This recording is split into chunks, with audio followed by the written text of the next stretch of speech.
Hello, class. Welcome back. This is Professor Watson. This is our lecture for week 12, chapter 11 on contracts, LGLA 1351. This week, we're going to be talking about remedies. And I know we're already on week 12. We're a good way from the beginning of the semester. But remedies are so very important. Remedies really are something that you should start thinking about the minute you even start thinking about taking the case, right? Even before you've accepted a case, but even before you've accepted a representation, you need to consider the remedies. Remedies are what can the court do, right? It doesn't matter if you can bring a lawsuit and if you can win, if there's nothing the court can do for you, right? If the court can't make it right, if it can't resolve anything, you don't want to spend $100,000 on legal fees if all the court can do is give you a judgment for $10,000, right?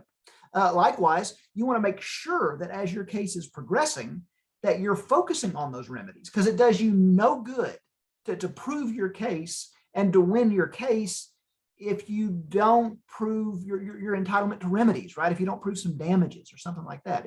It's a shame for you to win your case and the court to say, congratulations, you win nothing, right? Or you win what we'll call nominal damages. We'll talk about those today. Damages that are just in name only. So you don't want just an empty, hollow victory, right? So it's important to understand what the court can do for you, right? What remedies can you get from the court, and what remedies do you need to make sure to ask for and to seek and to prove up in order to try to make your client whole. Okay. In this class, we're talking about contracts, right? So there's all kinds of remedies in the law, but in this class, we're talking about contract remedies. And so it's important from the very start to talk about the purpose of remedies in contracts. Okay.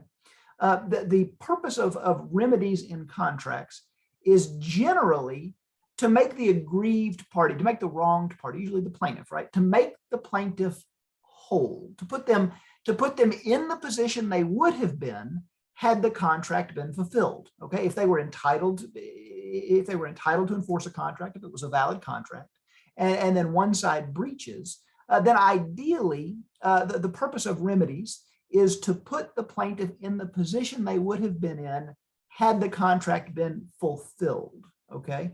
Not in a better position, not to get rich, right? Not to punish the evildoer for breaching the contract, but to put the aggrieved party in the position they would have been had the contract been fulfilled, to make them whole. All right. Sometimes that's not possible, or sometimes the contract wasn't breached. Remember, we talked about in the last chapter a performance and specifically some different theories that might excuse performance. So if you've already performed on the contract and then the other side hasn't yet, but their performance is excused, what then? Do you have a remedy? And the answer is often yes. But the remedy is not to be put in the position that you would have been had the contract been fulfilled, because their performance has been excused. So instead, then the point of remedies is to put the aggrieved party back in the position they were in, to return them to the status quo, right? To put them back in the position they would have been in at the beginning of the contract, right? So two different views on remedies. Okay. It's important to note that money damages won't always make someone whole. There are other things that you may need to look at. You may need to look into. Is there some kind of equitable or injunctive relief? Those kind of things. Do you need an injunction, a restraining order, right, to keep the other side from doing something? Injunctive relief, we think of injunctions as negative, right? And we think of injunctions as things like restraining orders. Don't go there. Don't do that. Don't say these things, right? But injunctions can actually be positive. There can be an injunction from the court ordering someone to do something specific. In the cases of something like maybe specific performance. We see specific performance often in real estate cases, right? Where you enter into a contract to buy a house and you've got a valid contract and you're ready to pay, but the other side breaches and says, no, I'm not selling you your house anymore. Well, the law looks at real estate. The law in real estate is this, that the law views every piece of real estate as unique. And so the law says, well, we can't just give you your money back. That doesn't that doesn't put you in the position you would have been in had the contract been fulfilled. That allows the seller to get off for breaching the contract scot-free, right? But if you want to sue for what was the value of the property versus what were you supposed to pay for the property, you can do that. But the law views real estate as unique and says that, if you were in the same position had the contract been fulfilled, you would own this house, you would own this property. And so you might be able to sue for something like specific performance, telling that that's an injunctive relief, right? That's the court telling the seller, yes, you have to convey the title to them, to the plaintiff. And if you don't, the court will transfer it for you. I'll enter an order that says it's theirs. Now I'll sign a deed on your behalf and force you to transfer the property. Okay. Now the defendant may still have to pay the money. It wouldn't be fair. It wouldn't be fair for the defendant to get the house and not have to pay the money, right? That wouldn't put them in the same position they were in had the contract been fulfilled. Now they'd be much better because now they'd have the house and their money too, right? But the idea here is that there's all kinds of remedies, and you need to be aware of them from the very beginning so that you think about, is this case worth filing? And how are we going to pursue this case? Or if you're the defendant, what are they seeking from my client? What could we potentially be liable for? What are we facing, right? And so it's important to be aware of remedies, okay? And that's what we're talking about this week. Normally at this point in class, I would have opened class with music going on in the background. There's a song by the Black Crowes called Remedies. It's a great song. You should look it up. If I put it here on a video, it's probably a trademark or a copyright infringement. So I'm not going to post it here, but maybe I'll post the link in the materials below. But take a look. Remedies by the Black Crowes. But that's what we're talking about today is remedies. Okay. Also want to make one more point. Your book doesn't go into a lot of detail about this. When we're talking about remedies in contracts, it is important to understand that the law does not generally view breach of contract as a moral issue, okay? Breaching a contract is not either good or bad. It just is or it isn't, right? If you breach a contract, then there are damages you may have to pay or remedies you may have to incur, all right? But generally speaking, a breach of contract is not a moral issue, okay? The court's not looking at who is good and who is bad. It's looking at who has an obligation and what do you need. And if you violate or you breach your obligation, what do you need to do to make the other side whole, okay? There's a whole line of case law. Look up Judge Richard Posner. He was a judge on the Seventh Circuit for nearly like 40 years. He really spearheaded this kind of economics and law. And he really was one of the main proponents of this idea of an efficient breach, okay? I have seen articles in law journals that claim that Richard Posner, even though he was an appellate court judge, was one of the most cited legal figures of the 20th century, okay? That's how many contracts cases there are out there. And Judge Posner would point out that sometimes a breach is actually best for society, right? And so we don't punish people for breaching contracts, but if they choose to breach a contract or if they're forced to breach a contract or whatever, then they have to understand that they need to make the other side whole, all right? Now, it may be that making the other side whole, breaching the contract and then paying to make the other side whole is still a bigger benefit to society than forcing you to complete a contract. And that then would be an efficient breach. Okay, and just an idea here that breaching a contract is not good or bad. Now it can be. We'll talk about punitive damages for things like fraud and that kind of stuff. There are sometimes, very rare times, there are some times when the court views a breach of contract as something that should be or may be punished, can be punished. Otherwise, generally the remedies you're entitled to in a breach of contract case are the remedies that are just enough to make your client whole, not rich, not better off than they were, hopefully not worse off than they were, but to make them whole. Okay, so let's see if I can share our PowerPoint here, and we will get started. All right, so chapter 11, remedies.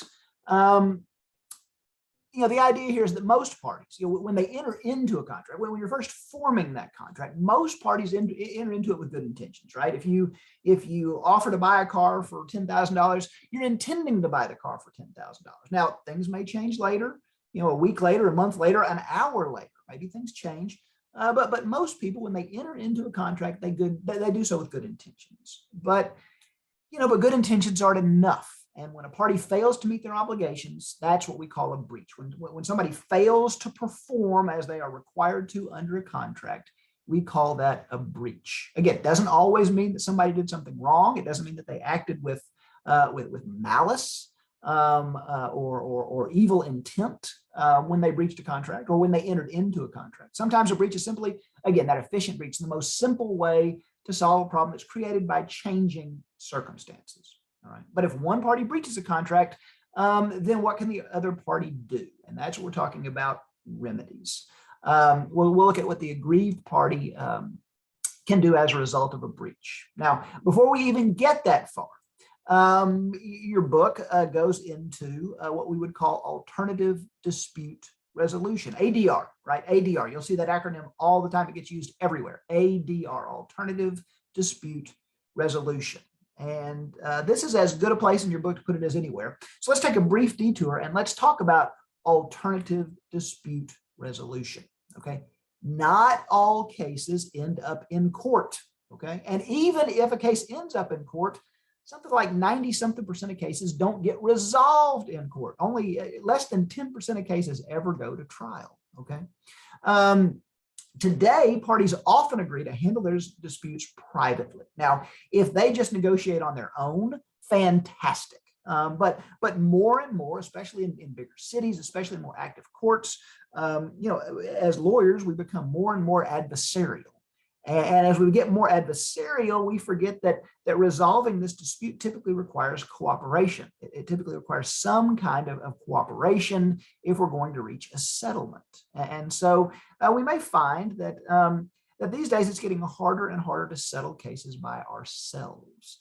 And in comes ADR, alternative dispute resolution. What are we talking about with ADR? Well, in the biggest sense, and generally speaking, we're talking about alternatives to what? Alternatives to going to court. Okay, so you can see that this is the United States, and we're specifically in Texas, right? The Texas Constitution specifically provides that for every wrong there's a remedy, and that the courts are open to all citizens, all people in Texas, even if you're not a citizen.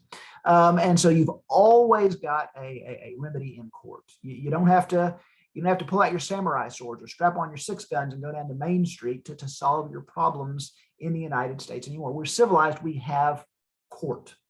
But the court system is not always, in fact, it's hardly ever the most efficient way to resolve a problem. And so we have some alternatives. When you hear people talk about ADR, alternative dispute resolution, they're typically talking about one of two forms, okay? The two general forms that we talk about when we talk about ADR are mediation and arbitration. Mediation and arbitration. Those are the two main forms of ADR. We're going to talk about each of them because they're important to know. If you find yourself working in any kind of litigation practice, then you are going to need to know about arbitration and mediation. All right. For starters, generally speaking, both mediation and arbitration is always founded on a mutual agreement of the parties. Okay. Now you'll see that right there, I've already got an asterisk, right? I've already got an asterisk next to always, and we'll talk about that. This is the law. There's always exceptions, but generally speaking, ADR is always founded on the mutual agreement of the parties to forego their rights, right? To forego their right to trial, to replace it with some other alternative process. And those are typically mediation and arbitration. There's a few others maybe out there, but what we're going to talk about today and in this chapter are mediation and arbitration. They are certainly the largest two.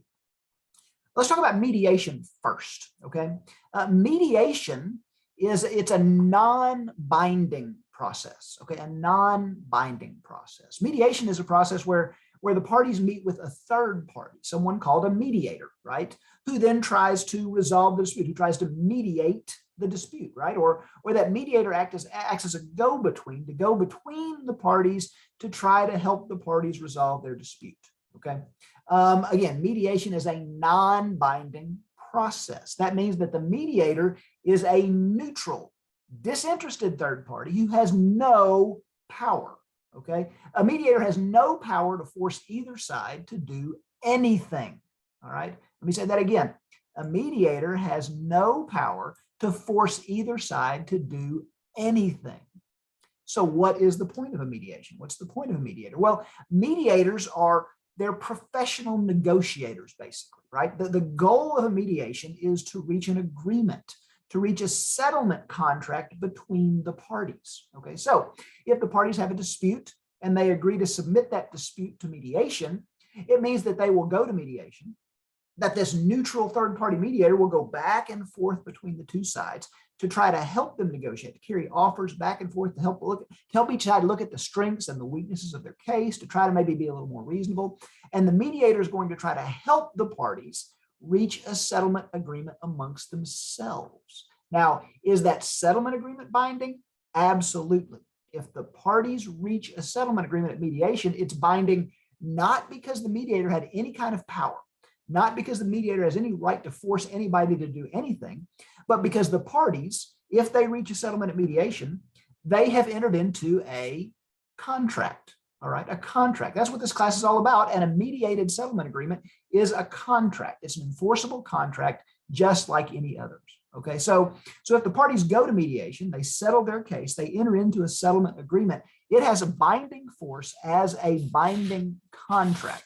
Not because the mediator has any kind of authority or any kind of judgment, but because it is a binding contract. Now, a couple of important things that you want to remember there, right? That if you enter into a mediated settlement agreement, then typically you are waiving your right to trial, right? You're releasing the other side. You're releasing your claims in exchange for whatever this benefit is that you've agreed to receive instead. And so if the other side pays you, then you have to dismiss, according to that settlement agreement, then you have to dismiss your case. Your case is now resolved. It's also important to realize that there are certain contracts that have to be in writing, okay? Now, we talked about the statute of frauds a couple of weeks ago.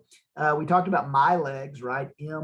MYLEGS, M, contracts in anticipation of marriage, Y, contracts that take more than a year to complete, right? L, contracts involving land or real estate, right? A was about administrators of estates. I told you I'm sorry, E was about executors of estates. I told you don't really need to worry about that one because that really falls into the category of S for sureties.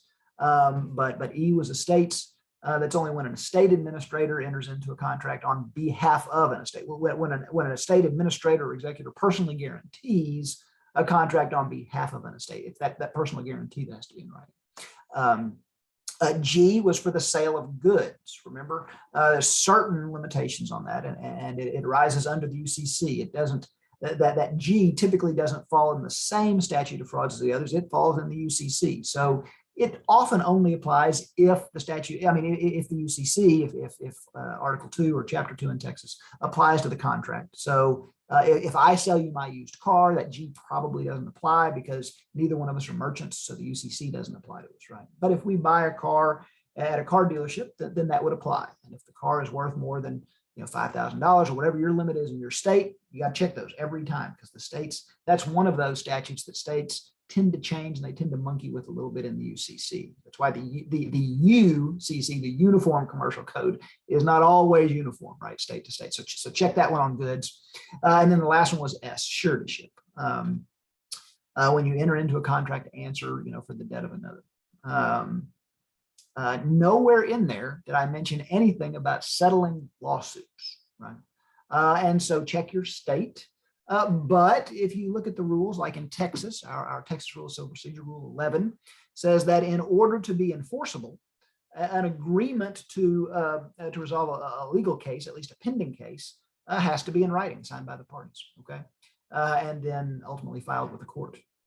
So if you want your settlement agreement to be enforceable, you better get it in writing and signed, all right? You better get it in writing and signed. And that is my warning to you. if you are at a mediation and you think your mediation has been successful and you feel like everybody is now in a good spot, you've reached an agreement, everybody has promised, maybe you've videotaped it, you've shaken hands before you walk out the door, put it in writing. Do not leave that mediation without that agreement in writing, because the second you walk out the door, somebody's going to get cold feet, right? Somebody's going to get cold feet. Somebody's going to get buyer's remorse. Somebody's, mama or brother or friend or girlfriend's going to talk to them the next day and tell them, "Ooh, they shouldn't have done that," and everything is going to fall apart, and it's just going to lead to even more litigation. Okay, so if you reach a settlement at a mediation, remember that mediator has no power to enforce anything. That mediator cannot sign a judgment. All he can do is help the sides get together and reach an agreement. And if they have reached that agreement, get it in writing and get it signed by the parties. At least the basics, right? You can always come back later and add more detail to it, but at least get the basics, get those essential terms of the contract in writing so that it will be enforceable. That is mediation. Mediation, again, is basically a mediator's independent third party who's a professional settlement guy, right? Who comes in and tries to help the parties reach an agreement. In most states, there's no requirement that a mediator be an attorney. We do see lots of old retired judges who like to go into mediation. Lots of mediators are attorneys, but a mediator doesn't have to be an attorney. A mediation doesn't even have to be that formal. It could be a family friend, right, or a pastor, somebody that the sides respect, who might be able to get the two sides to reach an agreement. Grandma, if you've got brothers and sisters or cousins, they've got a dispute. Maybe grandma is a good one to be a mediator, because grandma, she's got some moral authority, right? She may get the side. Hard to be unreasonable around grandma, but if grandma can get the two sides to reach an agreement and they put it in writing, then that's a mediation, right? That's a mediation. I told you in the last slide that ADR, let's roll back one, that ADR is always founded on a mutual agreement. Here's where that asterisk comes in. These days, a lot of courts, especially in big cities, especially courts that have very full dockets, are ordering parties to mediate. Again, remember, mediation is non-binding. So the judges look at it as, there's nothing to lose. But since 90-something% of cases settle, the court doesn't want to waste their time putting this case on the docket if the parties are just going to settle, right? They don't want to take up a day. They don't want to take up a potential day of trial. They don't want to have jurors sitting in the box just to find out that after wasting all this time, you all finally saw the light and resolved your case and went home, sent the jury home, right? That is a waste of everybody's time. And so these days, especially in the big cities, courts are ordering parties to attend mediation. They're putting it just routinely in the court scheduling orders. And so that's where I say ADR may not always be completely voluntary. Maybe you didn't agree to go to mediation. The court ordered you to go. But still, mediator can't do anything unless both of the sides agree to it. Okay. So worst case scenario, you go to mediation, you don't agree to anything, you walk out, you still have your day in court. Okay. So that's mediation. The other type of ADR that we often talk about is arbitration. Okay, arbitration. Arbitration is distinctly different from mediation. Arbitration is indeed binding. Okay, arbitration is kind of like agreeing to a private trial with a private judge. Okay, so arbitration is a process where the parties agree to submit their dispute through a private process, through an arbitration, where one or sometimes more arbitrators will decide the case. So instead of a judge, you have an arbitrator. Arbitration is something that always has to be agreed to by the parties. The parties have to agree to waive their rights to trial. As long as one party insists on going to trial, then you can't enforce a mediation. Okay, so how do we get to mediation? Well, sometimes parties just agree to it. They realize that this case is complex. And it would be a nightmare to try it to a jury, right? It would just be better if we could have a professional judge, right? Someone who really knows about this topic. Take something like complex commercial construction. Okay, if you're just building a house, not too complicated, but what if you're building a convention center, right? It's a $100 million contract. or you're building the Cowboys Stadium, right? You got this $1 billion facility. Can you imagine how complicated it is? And there's going to be 100 different contractors and subcontractors on the job.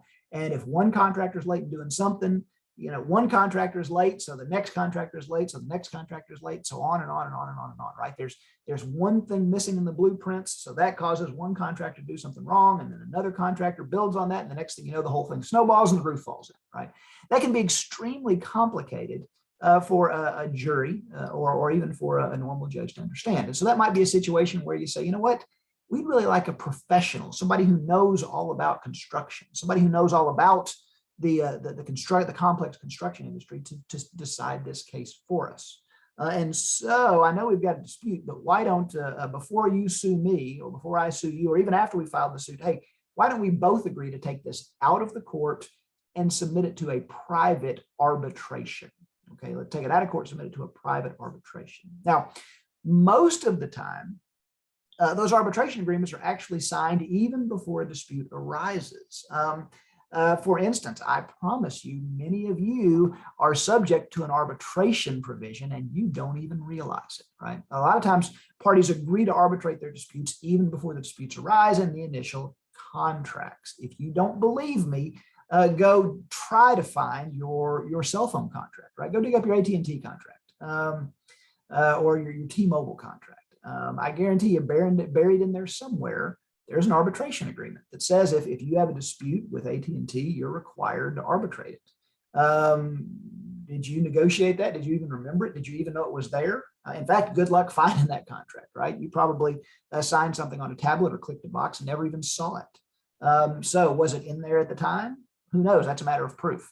But that contract, those contracts often contain arbitration agreements. Obviously, I mentioned construction contracts, right? Construction contracts almost always contain arbitration agreements. Securities contract, if you have a stockbroker or something like that, those agreements almost always have arbitration agreements, saying that the parties will agree to submit their case to a private arbitrator instead of going to trial.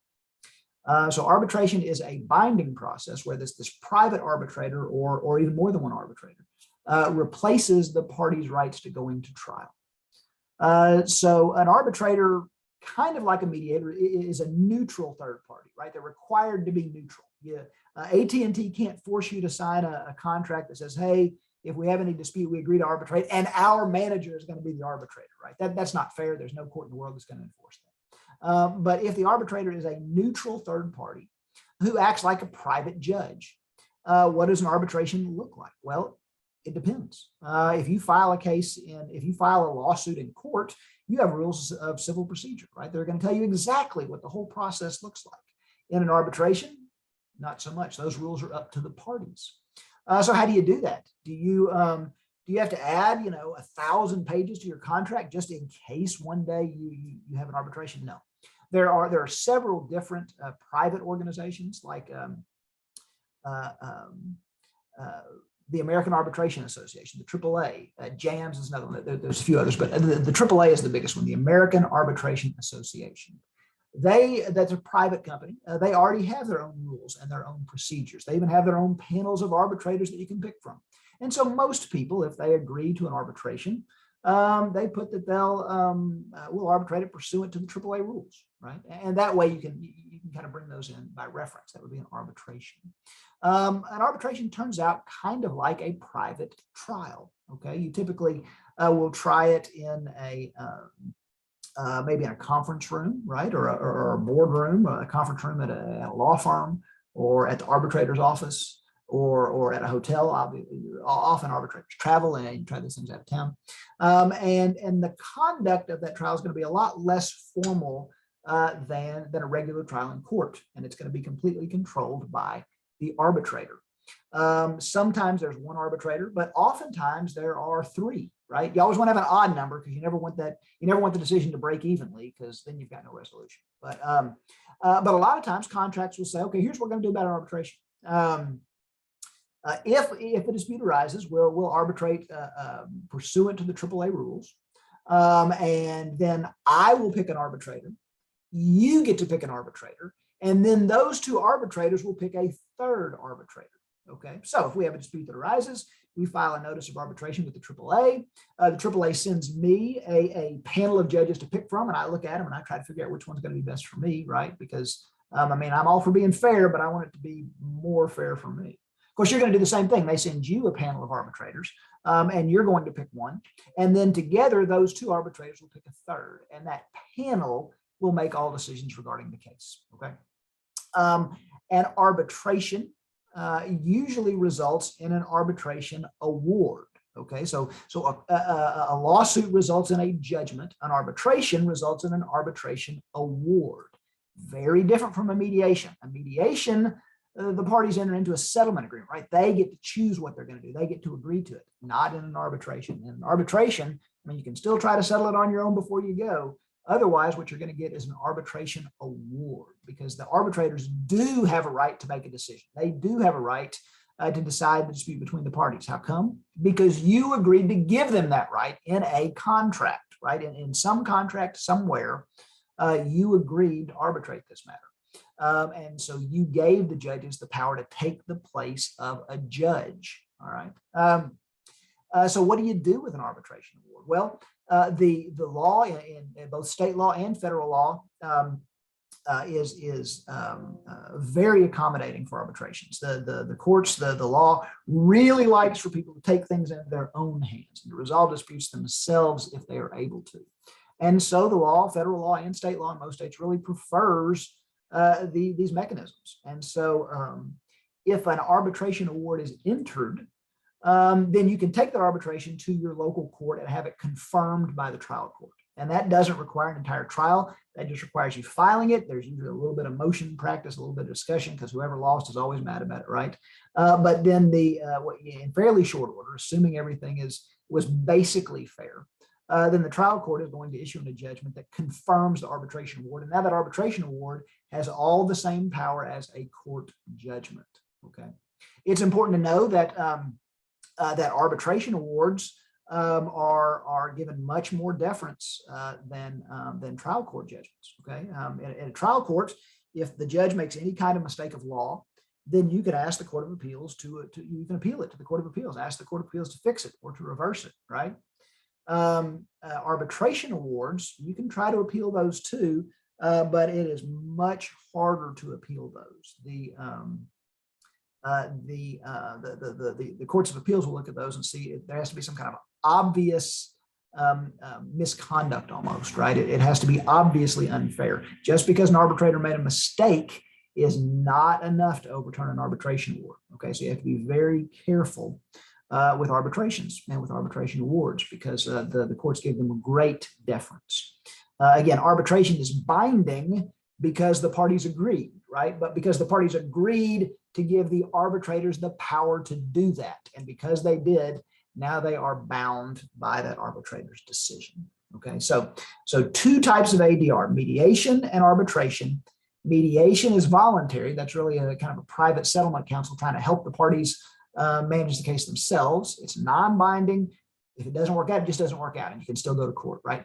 Arbitration substitutes your right to go to trial. You've given up your right to go to trial, and instead you're going to this private trial process, this private arbitration process that will result in an arbitration award. So a mediated settlement agreement or a settlement agreement is the result of a mediation, hopefully, or the parties walk away. They don't have to do anything, right? But in arbitration, you get an arbitration award. All right, so mediation and arbitration, two different alternatives to going to court. There's a third one that your book mentions. It's called court annexed ADR. And it's not really a different animal. Really, court annexed ADR is kind of like that court compelled mediation, right? Here in Dallas, lots of the judges, most of the judges, put in their scheduling orders that the parties are ordered to mediate the case. Go find your own mediator, go wherever you like. You pay them, you schedule it, you mediate, but you're not getting a trial day until you mediate the case. All right. But some courts, like especially the federal courts, will have a court annexed ADR. And so, in fact, some of our JP courts are starting to do this here, where they'll have like a settlement week or a settlement day, where the court orders the parties to come down, and the court arranges to have private mediators. They're available. A lot of times in the federal courts, especially, it will be retired judges or judges from another district, or even judges from the same district who just aren't the judge on your case, right? So you typically, that court annexed ADR is a mediation ordered by the court that takes place down at the courthouse. Now, those mediators still can't force you to do anything. Okay, they still can't force you to settle the case. If you want to go to trial, you get to go to trial. But it's court annexed ADR is basically mediation that's just much more tightly tied to the court. Okay, you're not going to get your judge as your mediator. Okay, because that would poison the process. The whole point of a mediation or an arbitration is to be confidential. And if you don't resolve it, then you don't resolve it. In fact, those are privileged communications. People can't subpoena the mediator to find out what was said. And so it might poison the process, right? If your judge sat over your mediation and started to get the feeling that, well, maybe one of these parties wasn't real reasonable, right? Or started to hear things that really hadn't been admitted to evidence yet. Okay, so you will not have your own judge, but you may have a sitting judge from another court as kind of an informal mediator in court annexed ADR. So that's the third type that your book talks about. It's really just mediation that's a little more tightly connected to the court. Okay. Again, some other considerations, some of these we've already talked about. ADR is generally favored by the courts. Okay, there are state and federal statutes on this.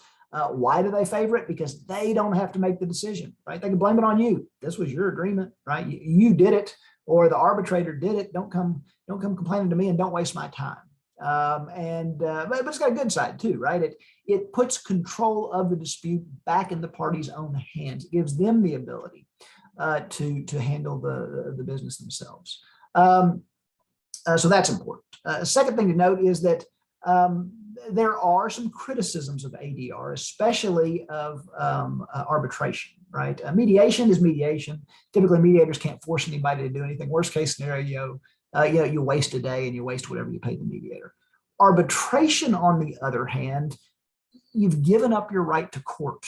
And again, sometimes that's done even before a dispute. Most of the time, that's done even before a dispute arises. And a lot of times, that can be done in a way where one of the parties really had no power to agree to it, right? Like you didn't have the power to agree to that in your contract in your cell phone contract with AT&T, right? You just don't have any bargaining power there. AT&T is like, you want a cell phone from us, take it or leave it, man, right?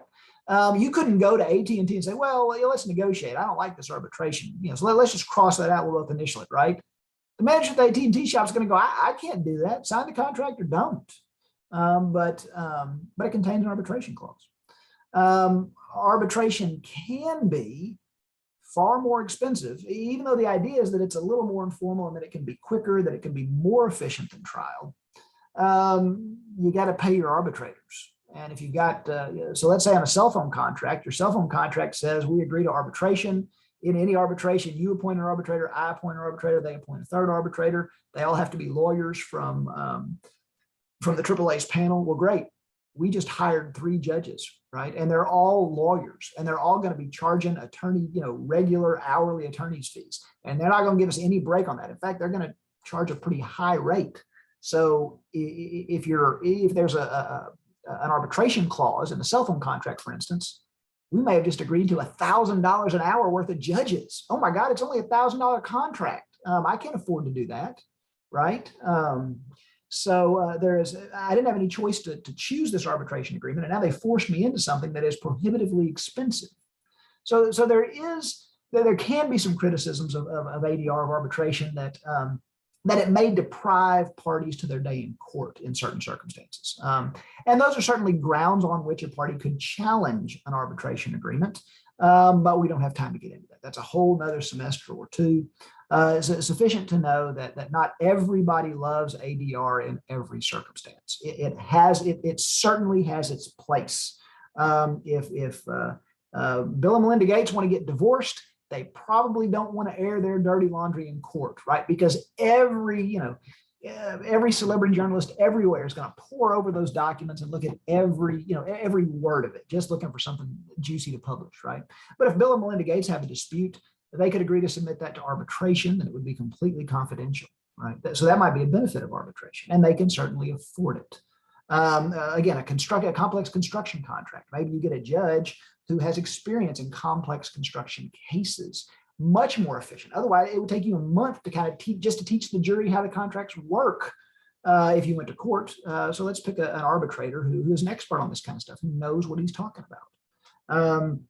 In securities, right? If you have a dispute over some securities you're trading on the National Stock Exchange or NASDAQ, most of those contracts require arbitration, and they have professionals who are not lawyers. They're stockbrokers and that kind of stuff, who have experience there, who can handle those cases. So it can be a good thing, but be aware that it can be abused. Okay.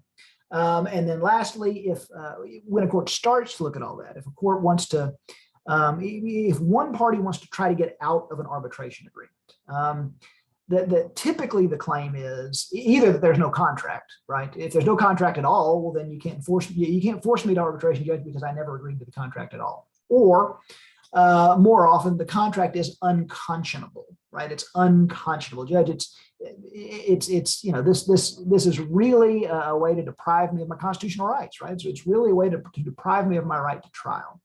So where's the line? How does a court decide between whether it's really a legitimate agreement between the parties to try ahead of time to make their dispute resolutions more efficient, or is it really just an unconscionable way for AT&T to cram down our throats that we'll never have any remedy?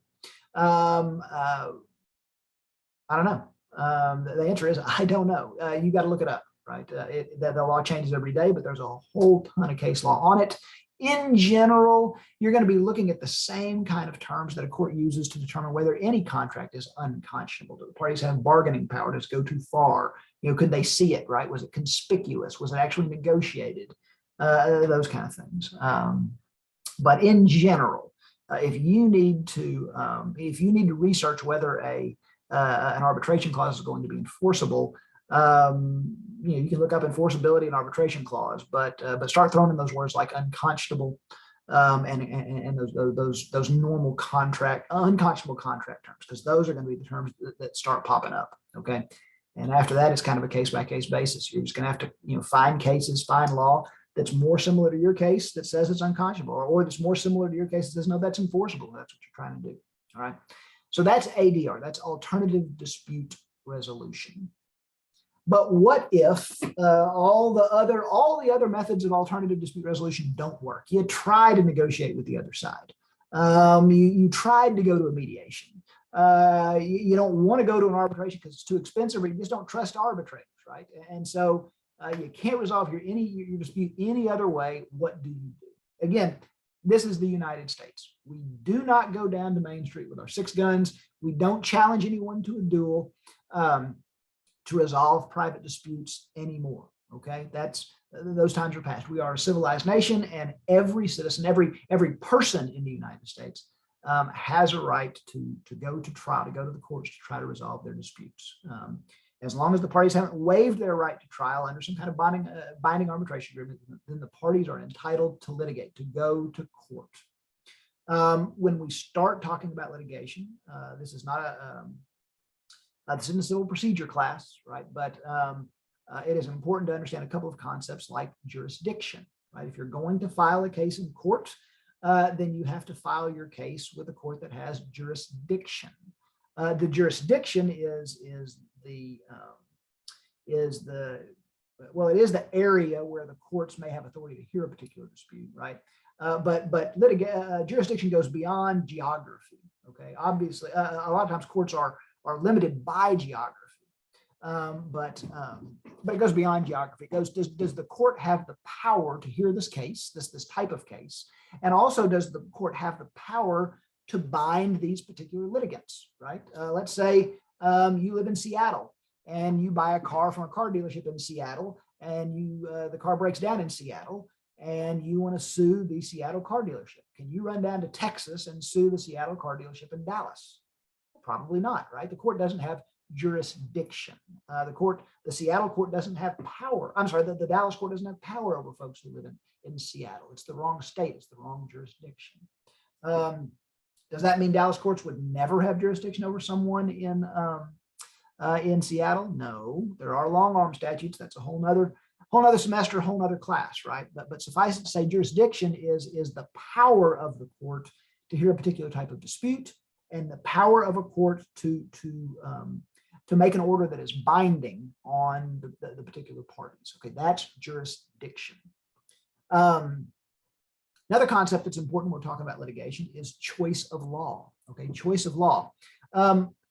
Just because a court has jurisdiction does not mean that that's the law that's going to apply to a case. Okay, so let's reverse my scenario just a minute ago. Let's say I buy a car at a car dealership here in Dallas.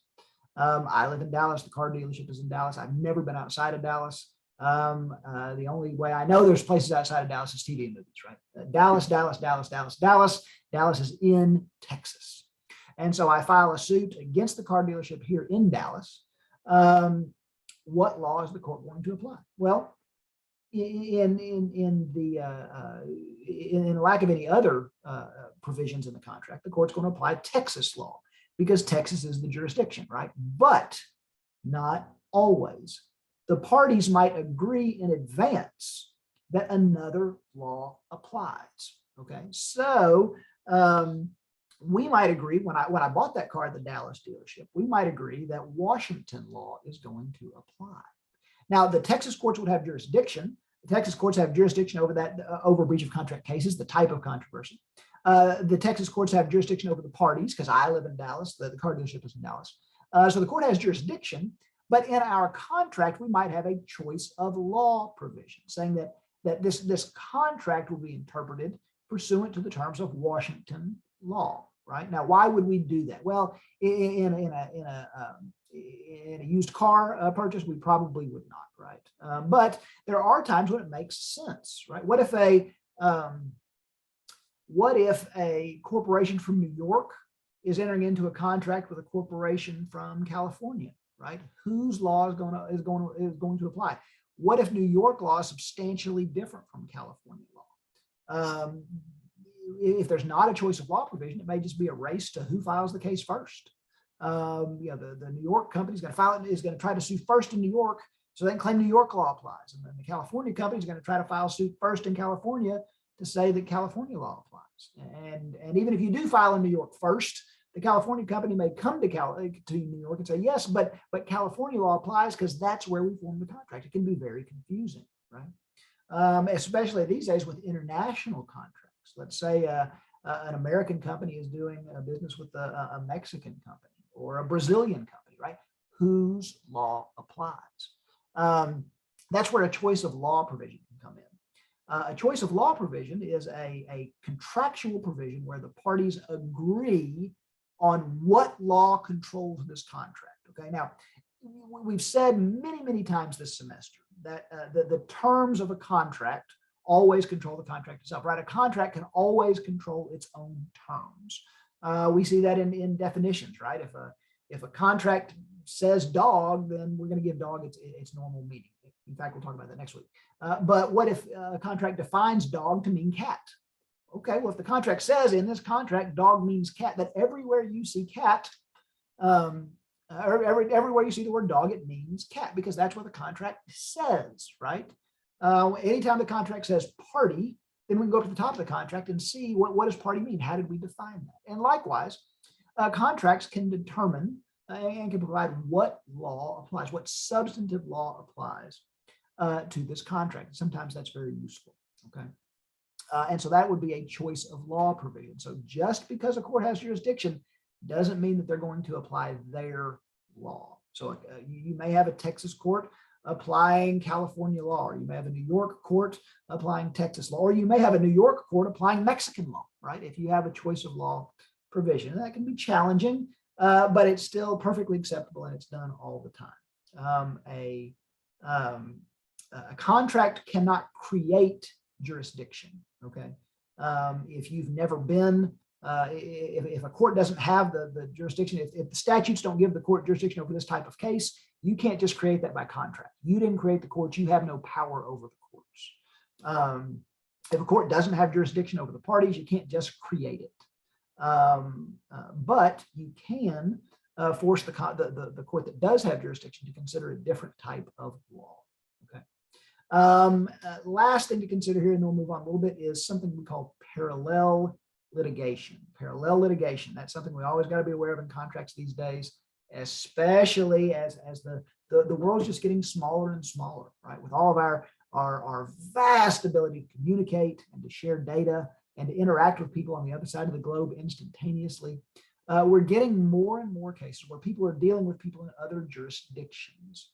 And so, let's use that example from a minute ago. If a New York company enters into an agreement with a California company, and then there's some kind of breach of that agreement, who sues who where? Well, the New York company may run to the New York courts and file a case in the New York courts. The California company may run to the California courts and file a case in California. Which one wins? Which one actually has the authority to resolve the case? And the answer is that is extremely complicated. All right, that is a second year law school class, right, on federal courts and court procedures and those kind of things. Which court has authority? And the answer is it may be unclear. They may both have authority, and you may end up with parallel litigation, meaning two cases going on over the same issues in two different courts at the same time. Extremely inefficient, right? Extremely inefficient, and could result in conflicting judgments, right? California court says California company wins. New York court says New York company wins. What do you do? That can be a huge problem, and so it's something to consider when you're drafting contracts and when you're looking at your remedies, right? Where am I going to sue? Who has the better remedies? Who's even got jurisdiction? Where can I sue?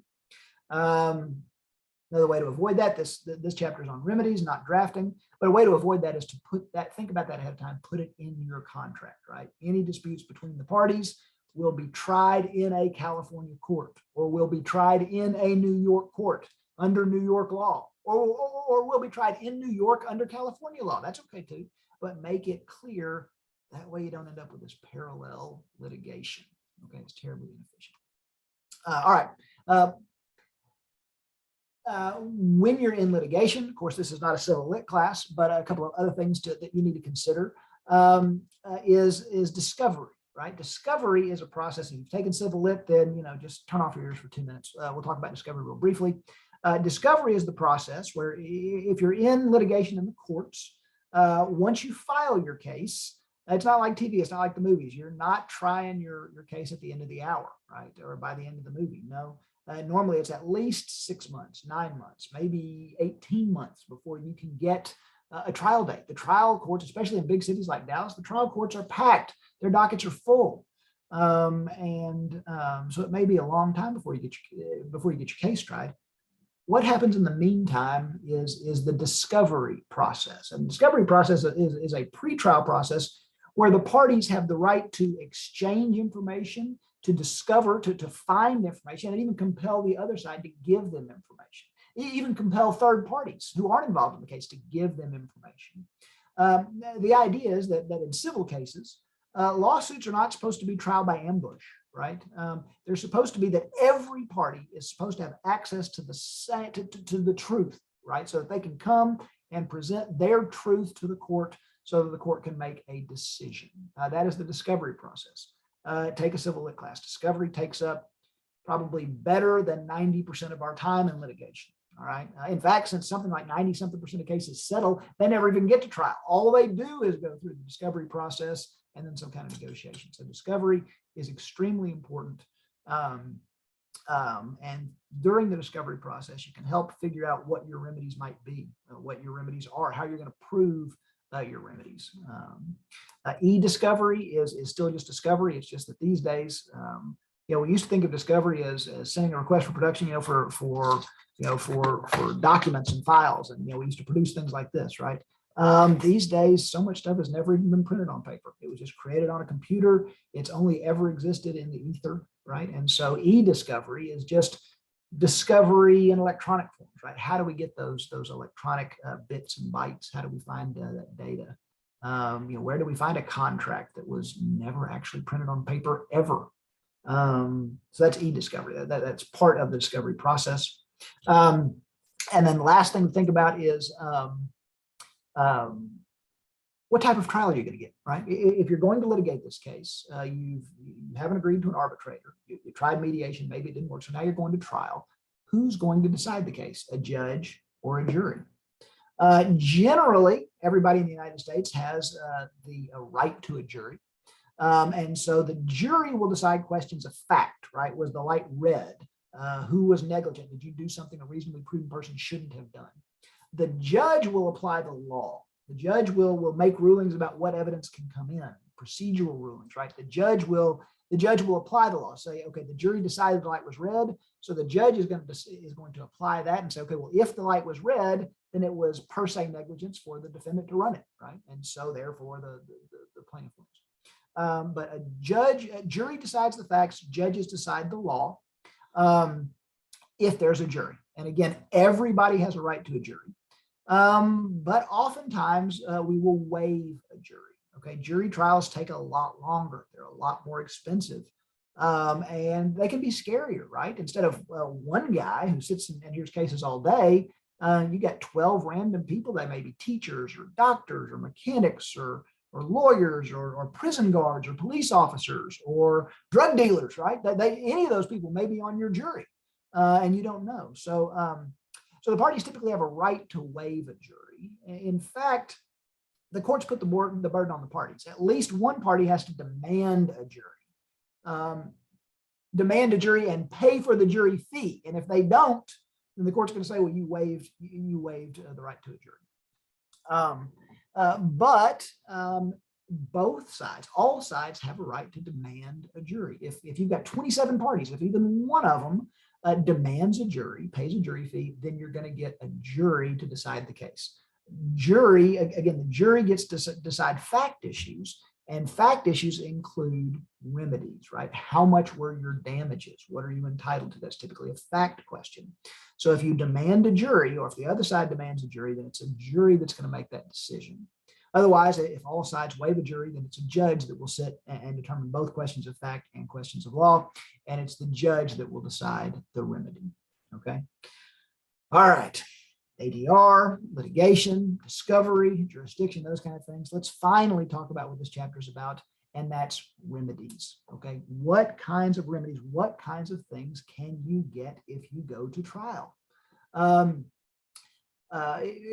Breach of contract can cause all kinds of problems, right? They're not just, I lost money. It can cause all kinds of other things. And so again, what we started with at the very beginning, even before we put the PowerPoint up, is that the purpose of contract law, the purpose of the remedies at contract law, is to make the aggrieved party, to make the wronged party whole, right? And sometimes it's enough to give them money. Sometimes that's all the court can do, but not always. And so there are other remedies that can be available, and you do your client a disservice if you forget about those, okay?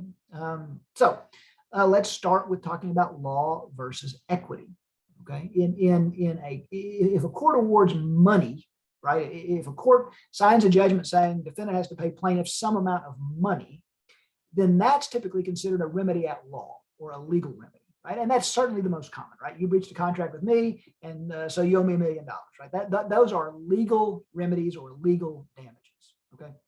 But most of the time, occasionally there's a way to get money damages that actually shades over into equity, but that's peeling the onion pretty thin, okay? So let's put that out of our minds for right now. In general, an award of money is a legal remedy, but courts also often have the power to award non-monetary relief. Okay, to award things like injunctions and those kind of things. And this we would call equitable remedies, right? Coming from equity meaning fairness, right? Remedies in fairness. So maybe you get an injunction or a restraining order that requires somebody to do something or prohibits somebody from doing something. Those would be called equitable remedies. Okay, and sometimes in certain cases you can get both. You can get damages from the defendant. You have to pay me to make my damages whole, but also you have to perform some act. You have to transfer the property to me, or or you have to refrain from doing an act, right? You have to refrain from dealing with my competitors. We had a contract that you wouldn't do that, and you did. So pay me damages and don't do it anymore, right? So maybe you get legal remedies, those money damages, and equitable remedies, that injunction against doing business, with my competitors anymore. There used to be, I can't remember if your book talks about this, or I just want to make sure you guys understand, there used to be a separation of courts at law and courts of equity. Courts at law were typically, district courts, and courts of equity we often called chancery courts. And so you kind of had to make a determination about which kind of remedy were you seeking? Did you go to the district court, or did you go to the chancery court? Did you go to the, some states call them circuit courts, but do you go to the law court, or do you go to the chancery court? What if you want both?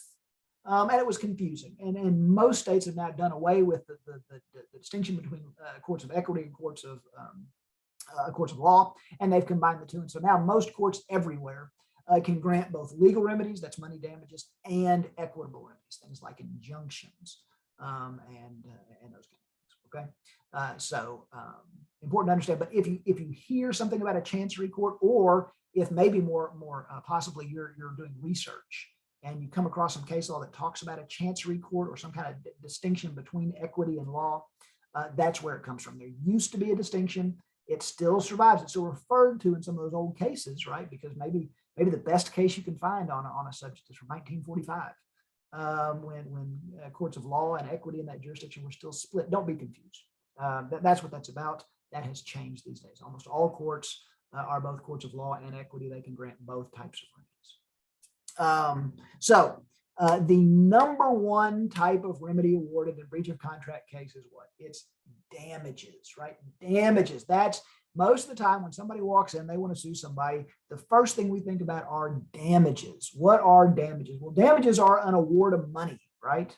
But there's a number of different types of damages. There's compensatory damages, right? Compensatory damages are an award of money that's intended to put that innocent, non-breaching party in the position they would have been had the contract been completed as intended. We call those compensatory damages. We may also call them expectation damages, right?